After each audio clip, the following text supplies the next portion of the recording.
12 ফিজিক্সে ধারক ও ধারকত্ব নিয়ে। এখন ধারক বা ধারকত্ব ব্যাপারটা কি জিনিস? প্রথমে বলি, ধারক কথাটা সাধারণ অর্থ হচ্ছে যে যা বা যে কিছু ধারণ করতে পারে। কি ধারণ করতে পারে পদার্থবিদ্যা হিসেবে? না, এক্ষেত্রে আমরা বলবো যে পরিবাহী চার্জ ধারণ করতে পারে সেটাই যে ব্যবস্থা বলা যেতে পারে, বা কোনো পরিবাহী যেটা চার্জকে ধারণ করে রাখতে পারে তাকেই বলে ধারক। তাহলে ধারকত্ব কি জিনিস? না, ধারকত্ব হচ্ছে ওই যে পরিবাহী বা ওই যে ব্যবস্থা সে যে কতটা চার্জ ধরে রাখবে তার একটা পরিমাপ, যে ভালো না খারাপ। তাহলে ধারক আর ধারকত্ব একটা সাধারণ অর্থ বললাম, কিন্তু এগুলো আমরা গাণিতিকভাবে এর একটা কিছু সংখ্যা থাকা উচিত। তোমরা নিশ্চয়ই বিভিন্ন জায়গায় ধারক দেখে গেছো, মোটর বা পাখার উপরে একটা ছোট ডিপের মতো গোল জিনিস থাকে, সেটাই ধারক। আমরা আজ ধারক নিয়ে বললে প্রথমে আমরা একটা পরিবাহী বা কন্ডাক্টর নিয়ে কথা বলি। কন্ডাক্টর মেটাল, তাতে আমরা যদি চার্জ দিই, কিউ অ্যামাউন্ট অফ চার্জ যদি আমরা দিই, তাহলে আমাদের এর নিশ্চয়ই পোটেনশিয়ালটা বা বিভবটা ইনক্রিজ করবে। পোটেনশিয়ালটাকে আমরা ভি বলতে পারি। তাহলে চার্জ কিউ দেওয়ার ফলে তার যদি পোটেনশিয়াল বৃদ্ধি পায় বা ইনক্রিজ করে, দেন উই ক্যান সে যে charge Q is proportional to V. That's mean যে ভি যদি বাড়ে তো কিউ কিন্তু বাড়বে। এটা ঠিক যে পোটেনশিয়াল বাড়বে চার্জ দিলে। এই প্রপোর্শনালিটি থেকে আমরা বলতে পারি যে charge Q equal to constant into V. তাহলে কনস্ট্যান্ট বলতে কি বোঝায়? কনস্ট্যান্টের অর্থ হচ্ছে কিউ বাই ভি। এই সি যে কনস্ট্যান্ট, সেটাকে আমরা বলছি কোন একটা পরিবাহী ধারকত্ব। তাহলে ধারকত্বকে আমরা এখান থেকে ডিফাইন বা সংজ্ঞা দিতে পারি। কিভাবে ডিফাইন করতে পারি? না, সি হলো যে চার্জ কোন পরিবাহী বা কন্ডাক্টরের চার্জকে পোটেনশিয়াল দিয়ে ভাগ। কিন্তু এইভাবে না সংজ্ঞা দিয়ে আমরা অন্যভাবে বলতে পারি যে let V equal to 1, then C equal to Q. এখান থেকে আমরা ডিফাইন করতে পারি সি মানে কিছু পরিমাণ চার্জকে বোঝালো যখন পোটেনশিয়াল ইনক্রিজটা 1। তার মানে আমরা বলতে পারি কোন পরিবাহী একক পরিমাণ বিভব বৃদ্ধি করতে যে পরিমাণ চার্জ দিতে হয় সেটাই তাহলে তার ক্যাপাসিট্যান্স বা ধারকত্ব। তাহলে কি দাঁড়ালো? যে ক্যাপাসিট্যান্স বলতে বোঝায় is the amount of charge required to increase unit potential of that conductor. তাহলে একক বিভব বৃদ্ধি করতে যে পরিমাণ আমাদের চার্জ লাগে সেটাই পোটেনশিয়াল, আমাদের ক্যাপাসিট্যান্স। সেক্ষেত্রে তাহলে কোনো ক্যাপাসিটর ভালো বা খারাপ আমরা কি করে বুঝবো? না, সকলেরই ইউনিট বা 1 ভোল্ট যদি আমরা বৃদ্ধি করতে চাই পোটেনশিয়াল, যেটায় বেশি চার্জ লাগবে সেটাতে বেশি চার্জ ধরবে, তার মানে সেটাই তাহলে ভালো ধরো। এইভাবে আমরা সি এর ডিফাইন করলাম, ঠিক আছে? তাহলে সি এর ইউনিট কি হবে? না, সি এর ইউনিটটা জাস্ট এই রিলেশন থেকে আমরা আনতে পারি। কি রিলেশন? না, আমাদের কাছে যে রিলেশন আছে যে C equal to Q, C equal to Q by V, C equal to Q by V. তাহলে এসআই পদ্ধতিতে এর ইউনিট কি হওয়া উচিত? কিউ এর ইউনিট কি? SI coulomb. তাহলে সি এর ইউনিট হবে সি ইকুয়াল টু কুলম বা 1 কুলম বাই ভোল্টেজের ইউনিট হচ্ছে ভোল্ট, 1 ভোল্ট। দ্যাটস মিন ইউনিটটা হবে C by V, coulomb per volt. এটাকে আমরা এক কথায় বলি ফ্যারাড। ফ্যারাড হচ্ছে এসআই পদ্ধতিতে ক্যাপাসিট্যান্স বা ধারকত্বের একক। তাহলে ক্যাপাসিটর একটা যন্ত্র বা ব্যবস্থা, ক্যাপাসিট্যান্স হচ্ছে প্রপার্টি, যে প্রপার্টিজ বা ধর্মের সাহায্যে আমরা বলতে পারি ক্যাপাসিটরটা ভালো না খারাপ। তাহলে এসআই পদ্ধতিতে এর ইউনিট হলো ফ্যারাড। সিজিএস এ কি হবে না, সিজিএস এ করসপন্ডিং সিজিএস ইউনিট গুলো বসাবো। চার্জের সিজিএস ইউনিট কি না ইএসইউ চার্জ, ইএসইউ চার্জ। আর ভোল্টের ইউনিট কি সিজিএস এ 1 ইএসইউ ভোল্ট। এ থেকে আমরা বলতে পারি, এটাকে এক কথায় আমরা বলি যে স্ট্যাট ফ্যারাড, স্ট্যাট ফ্যারাড। তাহলে সিজিএস এ হলো স্ট্যাট ফ্যারাড, এসআই তে হলো কুলম্ব পার ভোল্ট বা ফ্যারাড। নিশ্চয়ই সিজিএস এসআই যদি দুটো আলাদা ইউনিট হয় তাহলে তাদের মধ্যে কোনো রিলেশন থাকবে। রিলেশনটা কি আগে আমরা দেখাই যে কি রিলেশন হওয়া উচিত। 1 farad SI equal to 1 coulomb by 1 volt. আর 1 কুলম্ব মানে কত, 1 কুলম্ব মানে কত ইএসইউ না 3 into 10 to the power 9 ESU charge. 3 into 10 to the power 9 ESU charge. আর 1 ভোল্ট হচ্ছে 1/300 ইএসইউ ভোল্ট, এটা কিন্তু চার্জ। এখান থেকে দাঁড়াচ্ছে 9 into 10 to the power ESU, তত স্ট্যাট ফ্যারাড। তাহলে this is the relation between farad and stat farad. Stat farad. This is the required relation. বোঝা গেল? তাহলে আমরা আজকে এখনই যেটা জানলাম সেটা হচ্ছে ধারক কি, ধারকত্ব। এবার আমরা দেখব যে যেহেতু আমরা একটা ক্যাপাসিটরের মধ্যে কিছুটা চার্জ সঞ্চিত হলো, তাহলে চার্জ কিছুটা যেহেতু সঞ্চিত হলো তাহলে কিছু সেখানে এনার্জি বা শক্তি সঞ্চিত হবে বা স্টোর হবে। আমরা সেই এনার্জি কতটা স্টোর হলো তার মানে একটা ক্যাপাসিটরে সঞ্চিত শক্তির পরিমাণ কত হবে সেই হিসেবটা আমরা করব। তাহলে ধরা যাক একটা ক্যাপাসিটর আছে, সেই ক্যাপাসিটরের ক্যাপাসিট্যান্স বা ধারকত্ব হচ্ছে, আমরা যেটা জানি ধারকত্বটা সি। তাহলে তাকে যদি সেই ক্যাপাসিটর, সেটা একটা কন্ডাক্টর হতে পারে, সেটা আমরা ভাবলাম যে পরিবার, সেই ক্যাপাসিটরটাতে আমি যদি কোনোভাবে তাতে small Q amount of charge দিই তাহলে কোনো একটা মুহূর্তে তার পোটেনশিয়ালটা স্মল ভি হবে। এই অবস্থায় আমাদের যে শর্ত যে কিউ ইকুয়াল টু সিভি, তাহলে আমরা যদি এখন এই স্মল ভি থাকা, ভি পোটেনশিয়াল থাকা অবস্থায় আরো স্মল একটা পরিমাণ যেটা হচ্ছে ডিকিউ অ্যামাউন্ট অফ যদি চার্জ তার সাথে আরো অ্যাড করি তাহলে তার মধ্যে নিশ্চয়ই কিছুটা ওয়ার্ক ডান করতে হবে, কাজ করতে হবে। সেই কাজ করার জন্য যে পরিমাণ শক্তি সঞ্চিত হবে সেটা যদি আমরা ডি ডব্লিউ বলি তাহলে D W work equal to work সমান হচ্ছে Q into V dq and small amount of charge dq into v। ঠিক আছে, এক্ষেত্রে তাহলে আমরা বলতে পারি যে v dq হচ্ছে যে স্মল dq অ্যামাউন্ট অফ চার্জটা বাড়াতে গেলে যে কাজ করতে হবে। তাহলে আমাদের যে দাঁড়ালো যে dw equal to v dq।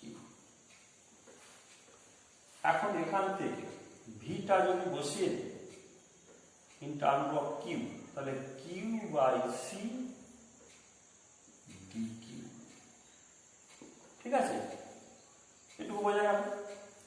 তাহলে টোটাল ওয়ার্ক ডান ক্যালকুলাসের ভাষায় সেটা হবে ইন্টিগ্রেশন ওভার ডি ডব্লিউ মানে হচ্ছে integration over Q by C dq. এখন এটা একটা ডেফিনিট ইন্টিগ্রাল, কারণ চার্জটা 0 থেকে ফাইনাল যে চার্জ যদি কিউ হয়, ফাইনাল চার্জ সব শেষে যে চার্জ দাঁড়ালো কিউ হয়, তাহলে আমরা লিখতে পারি যে 0 থেকে কিউ হচ্ছে এর লিমিট। 0 থেকে কিউ লিমিট হলে আমরা বলতে পারি যে এটা দাঁড়াচ্ছে কিউ স্কোয়ার বাই 2c। তাহলে কিউ স্কোয়ার বাই 2c হলো আমাদের এনার্জি কতটা স্টোর। তাহলে কিউ স্কোয়ার, সরি এটা লিমিটটা বসানো হবে, তাহলে ফুল লিমিটটা যখন বসাবো দাঁড়াবে এটা যে ক্যাপিটাল কিউ, তাহলে capital Q square by 2c হবে টোটাল এনার্জি কতটা স্টোর। বোঝা গেল?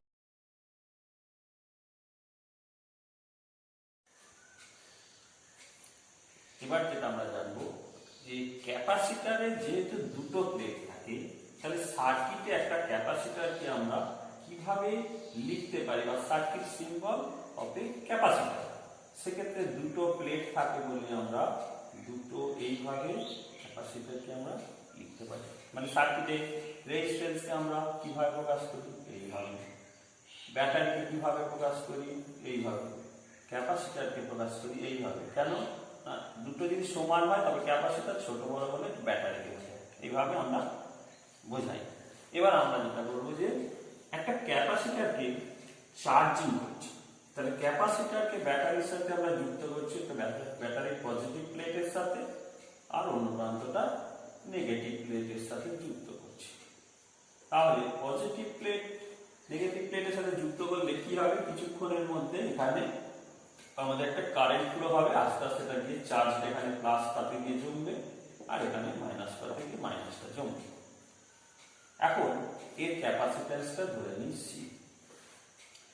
এখানে আমরা যদি ক্যাপাসিটরটা আস্তে আস্তে ব্যাটারির সাথে যুক্ত করি, কিছুক্ষণের মধ্যেই চার্জ হয়ে গিয়ে ব্যাটারিটা ফুল চার্জ হয়ে গিয়ে আর কিন্তু কোনো কারেন্টের ফ্লো হবে না, কিছুক্ষণের মধ্যেই কারেন্টটা বন্ধ হয়ে যাবে। কতটা ফাইনাল চার্জ হলো, কত সময় পরে, এদের মধ্যে একটা রিলেশন চাই। সেই রিলেশনটা যে ক্যালকুলেশন আমাদের সিলেবাসে নেই, তবু আমরা একটু ওপরে ওপরে জানতে চাইবো যে কিভাবে চার্জটা হয়। যখনই একটা ক্যাপাসিটরকে যুক্ত করা হয় সার্কিটে, তার সঙ্গে একটা শ্রেণী সমবায়ে একটা রেজিস্ট্যান্সকে আমরা যুক্ত করছি। এখন সবসময় এই ক্যাপাসিটরের সঙ্গে রেজিস্ট্যান্স যুক্ত না করতে পারি, কিন্তু যে তার দিয়ে আমরা যুক্ত করব তারগুলো কিছু না কিছু রেজিস্ট্যান্স থাকবে, ফলে রেজিস্ট্যান্স কোনোদিন জিরো প্র্যাকটিক্যালি হয় না একটা সার্কিট। তাহলে আমরা তার সাথে একটা রেজিস্ট্যান্স যদি আর যুক্ত থাকে, এই অবস্থায় যদি চার্জ করা হয়, তাহলে দেখানো যায় বা দেখা যায় আমাদের স্কোপে নেই, তো আমরা জানতে হবে যে কিউটা যে ফাইনাল চার্জ দাঁড়াবে সেটা হচ্ছে Q zero constant into 1 minus exponential into the power T by CR. তাহলে এই ফর্মুলা অনুসারে সেটা হয়। কিউ মানে আবার দেখানো যেটা সি ভি জিরো, ভি জিরোটা হচ্ছে ক্যাপাসিটরের দুই প্রান্তের পোটেনশিয়াল ডিফারেন্সটা। তাহলে ক্যাপাসিটরের দুই প্রান্তের পোটেনশিয়াল ডিফারেন্সটা যদি জানি, তাহলে 1 minus exponential T to the power T by CR, এই হচ্ছে আমাদের রিলেশন। এবার এই রিলেশনটাতে সিআর কে কি বলা হয়, সিআর এর ইউনিট কি হবে না, সিআর এর ইউনিটটা কিন্তু টাইম হবে, কারণ এইটা যদি টাইমের ইউনিট হয় টিটা, তাহলে টি কে এমন একটা জিনিস দিয়ে ভাগ হচ্ছে যেটা টি না হলে ডাইমেনশনলেস হবে না, কারণ এক্সপোনেনশিয়াল এর পাওয়ারে সবসময় ডাইমেনশনলেস কোয়ান্টিটি হয়।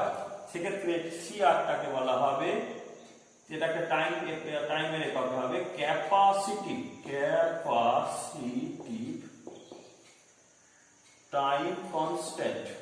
Time constant.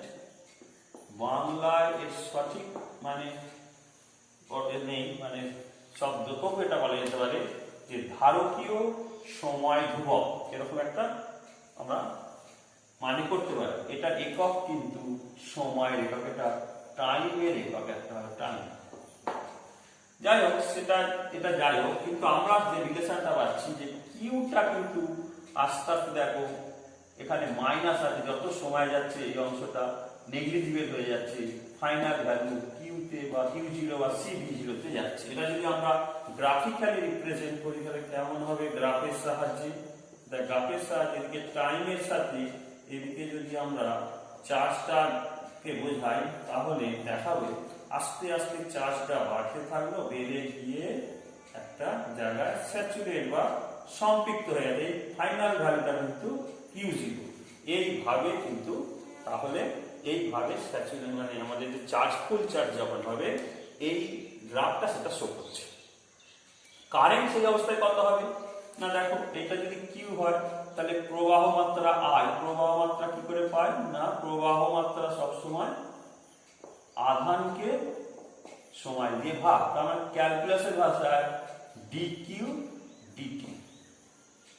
ডিকিউ ডিটি এটা যদি আমরা ডিফারেন্সিয়েট করি, আমরা একটু ডিফারেন্সিয়েশন শিখে গেছি, তাহলে এক্ষেত্রে আমরা জানি এইটাকে যে ডিফারেন্সিয়েট করি কি হবে না, কিউ0 মাইনাস হবে, মাইনাস আর এখান থেকে যখন এ হবে প্লাস হয়ে যাবে e to the power T by C R minus t by C R, আর একটা বাই সি বাই আর আসবে,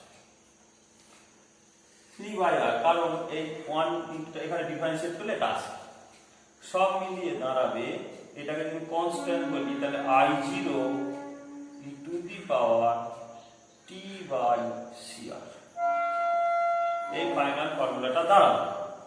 তাহলে এক্সপ্রেশন ফর কারেন্ট আমাদের হলো I0 e to the power T by C R. এটাকে যদি আমরা গ্রাফিক্যালি আঁকি তাহলে গ্রাফিক্যালি যদি দেখাই, এটা আমি এখানে বলি গ্রাফিক্যালি এটা দেখালে কেমন হবে না, এদিকে টাইম, এদিকে যদি আমার কারেন্ট হয় তাহলে কারেন্ট কিন্তু আস্তে আস্তে কমছে, টিটা মাইনাস আছে, এক্সপোনেন্ট এইভাবে কমে যাবে, এইভাবে কমে যাবে। তাহলে চার্জিং যখন হচ্ছে আস্তে আস্তে চার্জ বাড়ছে গিয়ে স্যাচুরেট করছে, সম্পৃক্ত আছে, সেই অবস্থায় কারেন্ট কিন্তু আস্তে আস্তে কিছু সময়ের মধ্যেই গিয়ে 0 হয়ে যাচ্ছে, কারণ ফুল চার্জ অবস্থায় কোনো কারেন্ট যাবে না। এই হচ্ছে একটা ক্যাপাসিটরের চার্জিং এর সময় চার্জটা কিভাবে জমছে আর কারেন্ট কিভাবে ফ্লো হচ্ছে তার আমি এটা দেখালাম। এবার আমরা যেটা করব সেটা হচ্ছে ডিসচার্জের ক্ষেত্রে। কারণ ডিসচার্জ মানে হচ্ছে ব্যাটারিটা আমি বন্ধ করে দিলাম, ব্যাটারিটা আমি খুলে নিলাম, তাহলে আস্তে আস্তে চার্জটা এখান দিয়ে রেজিস্ট্যান্সের মধ্যে দিয়ে গিয়ে ক্ষয় হবে, এখানে তাপ উৎপন্ন হবে, আস্তে আস্তে এখানে সার্কিটে একটা তড়িৎ প্রবাহ হবে, কিন্তু কিছুক্ষণের মধ্যে আবার চার্জটা শেষ হয়ে গিয়ে মানে ফ্লোটা বন্ধ হয়ে যাবে। আমরা তার এক্সপ্রেশন চাই। তাহলে ডিসচার্জ হলে এটা হচ্ছে চার্জিং এর সময়। এবার ডিসচার্জিং এর সময় কি রিলেশন না, চার্জিং এর সময় যদি এই রিলেশন হয় তাহলে ডিসচার্জিং এর সময় রিলেশনটা একটু পাল্টে যায়। ডিসচার্জিং এর সময় রিলেশনটা হবে, এটা কিন্তু চার্জিং এর নয়, ডিসচার্জিং এর জন্য। তাহলে ডিসচার্জিং এর ক্ষেত্রে আমাদের রিলেশনটা আছে যে Q0 e to the power t by CR, এই ফর্মুলা অনুসারে পাই। এইবার এটাকে যদি আমি গ্রাফিক্যালি দেখাই কেমন হবে না, গ্রাফিক্যালি দেখালে এদিকে টাইম আর এদিকে যদি কিউ হয় তাহলে আস্তে আস্তে ডিসচার্জ যখন হবে দেখা যাবে যে এটা কমে যাচ্ছে, একটা সময়ের পরে 0 হয়ে যাবে। এটা হচ্ছে Q0, এটা Q0 ভ্যালু, আস্তে আস্তে পরে একটা সময় হচ্ছে। সেই অবস্থায় কারেন্টের ফ্লো কি হবে না, current I equal to dq dt dq by dt, এইটা ডিফারেন্সিয়েট করলে Q0 এটাতে একটা মাইনাস আসবে by CR exponential t by CR। এটাকে আমরা লিখতে পারি I0, একটা দেখো মাইনাস আছে কিন্তু উল্টো দিকে ফ্লোটা হবে e to the power t by CR। এটাতে আমাদের মাইনাস আছে, তার মানে আগে চার্জিংয়ের সময় যেদিকে কারেন্ট গিয়েছিল তার উল্টো দিকে কারেন্ট যাবে, আর উল্টো দিকে। এটার গ্রাফিক্যাল রিপ্রেজেন্টেশনটা কেমন হবে না, গ্রাফিক্যাল রিপ্রেজেন্টেশনটা টাইমটা এদিকে, টাইমটা এদিকে, তাহলে এদিকে টাইম, এদিকে যদি কারেন্টটা, যেহেতু কারেন্টটা নেগেটিভ দিকে আছে, নেগেটিভ দিকে তার মানে আস্তে আস্তে দেখা যাবে এটা বাড়বে, একটা সময় এইভাবে এটা দেখো নেগেটিভ কারেন্ট এখানে কিন্তু মাইনাস আছে, তার মানে আস্তে আস্তে কারেন্টটা গিয়ে একটা সময় পরে জিরো হবে। উল্টো দিকে কিন্তু কারেন্টটা, যেদিকে চার্জের সময় যেদিকে কারেন্ট ছিল তার কিন্তু উল্টো দিকে কারেন্টটা হলো। এ থেকে আমরা দেখলাম যে চার্জিং এবং ডিসচার্জিং ক্যাপাসিটর কিভাবে হচ্ছে, কত সময় পরে ফুল চার্জ, কত সময় ধরে কারেন্ট যাচ্ছে, সেটা আমরা গ্রাফিক্যালি দেখতে পেলাম।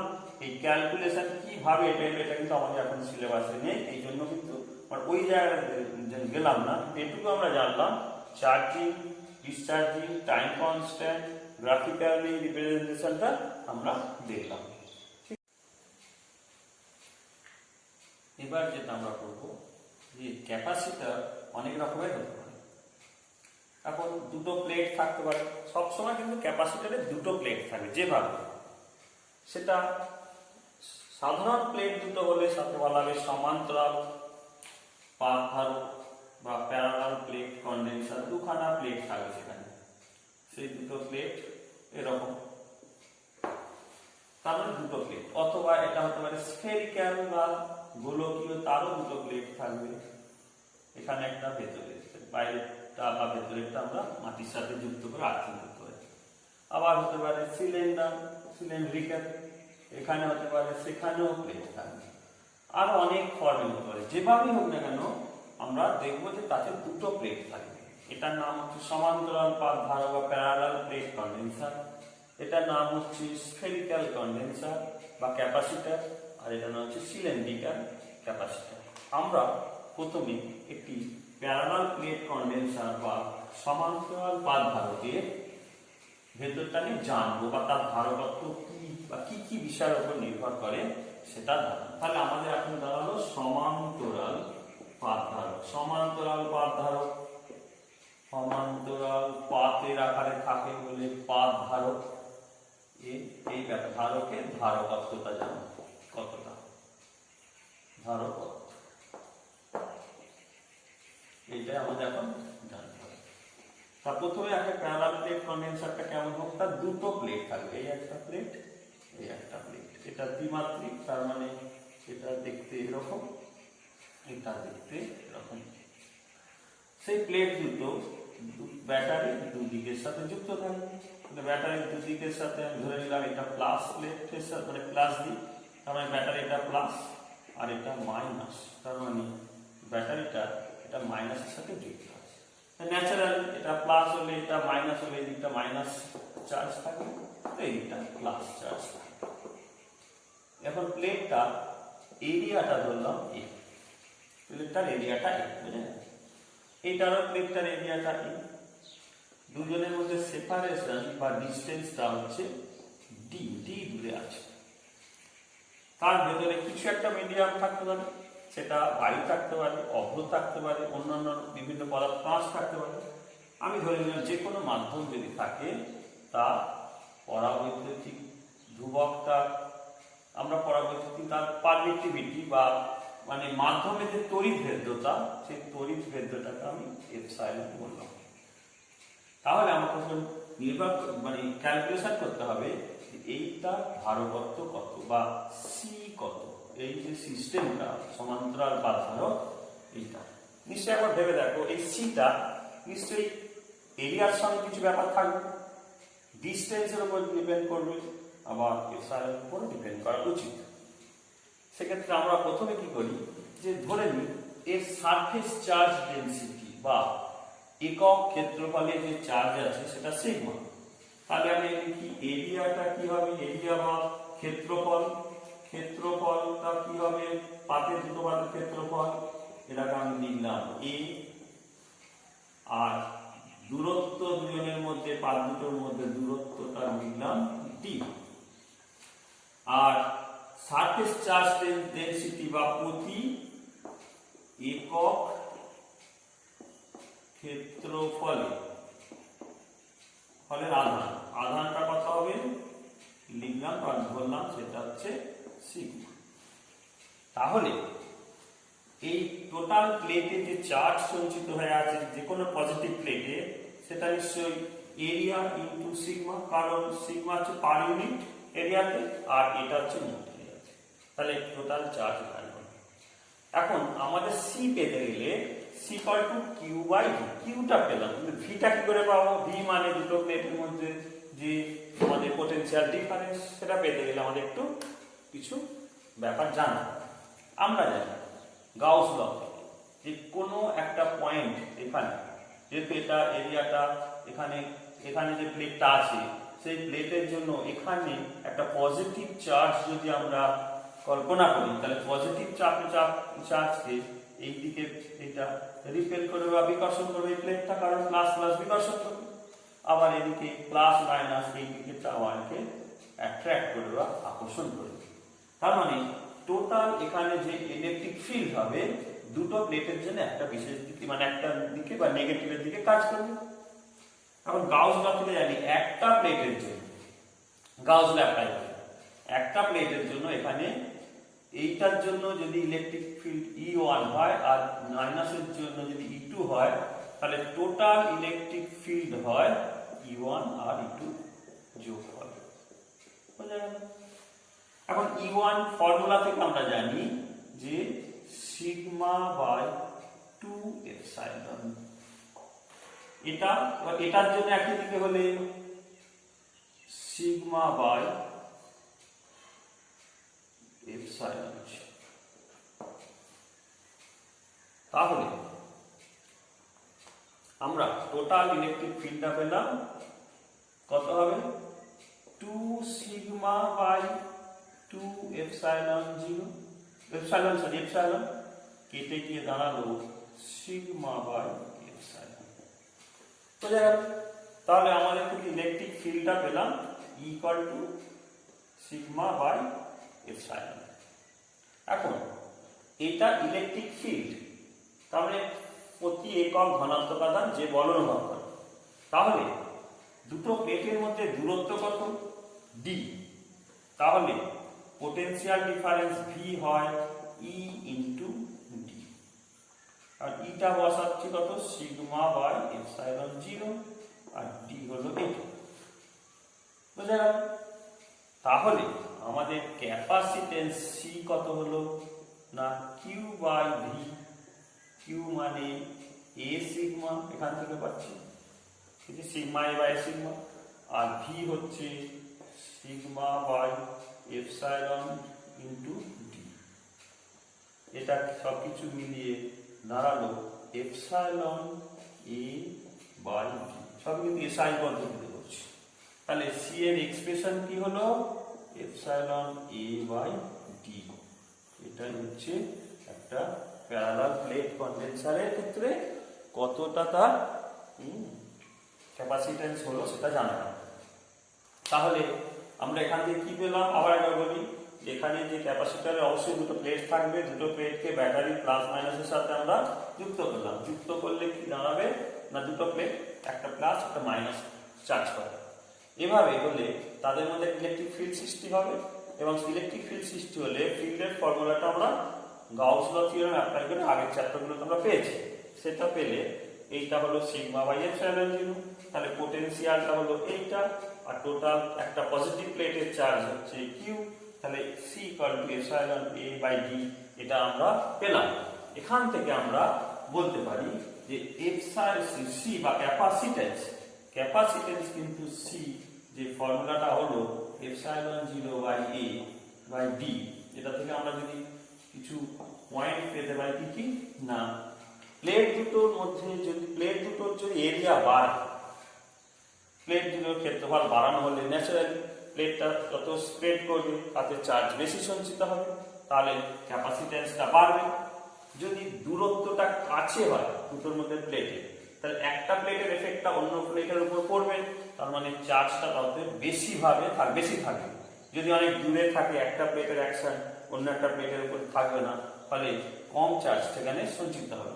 আর এপসাইলন এটা হচ্ছে মাধ্যমের পারমিটিভিটি বা ইলেকট্রিক পারমিটিভিটি, সেক্ষেত্রে ইলেকট্রিক্যাল পারমিটিভিটি এপসাইলনটার উপর ডিপেন্ড করছে। মাধ্যমের এপসাইলনটা ভিন্ন ভিন্ন হতে পারে। ভিন্ন বলতে আমরা যদি অভ্রণী তার যা এপসাইলন, বাইর হলে যা এপসাইলন হবে, কাঁচ হলে এপসাইলন অন্য হবে। তাহলে ভিন্ন ভিন্ন যত তার এপসাইলনের এপসাইলনটা বেশি হবে, ততই কিন্তু তাতে আমাদের চার্জ বেশি সঞ্চিত হবে। এই জন্য আমাদের এগুলো, এটা মানে ডিস্টেন্সটা যদি আমরা আগে যে এখন যদি ডি থাকে, এর যদি d/2 করি, d/2 থেকে 2 উপরে উঠে গিয়ে দাঁড়াবে, ক্যাপাসিটেন্সটা দ্বিগুণ হবে। মানে ডিস্টেন্স অর্ধেক করলে ক্যাপাসিটেন্সটা দ্বিগুণ হয়ে যাবে, ডিস্টেন্স দ্বিগুণ করলে ক্যাপাসিটেন্সটা অর্ধেক হয়ে যাবে। এই আমরা সমান্তরাল পাত ধারকের যে রাশিমালা বা এক্সপ্রেশন, তা থেকে আমরা এই সিদ্ধান্তগুলো করতে পারি।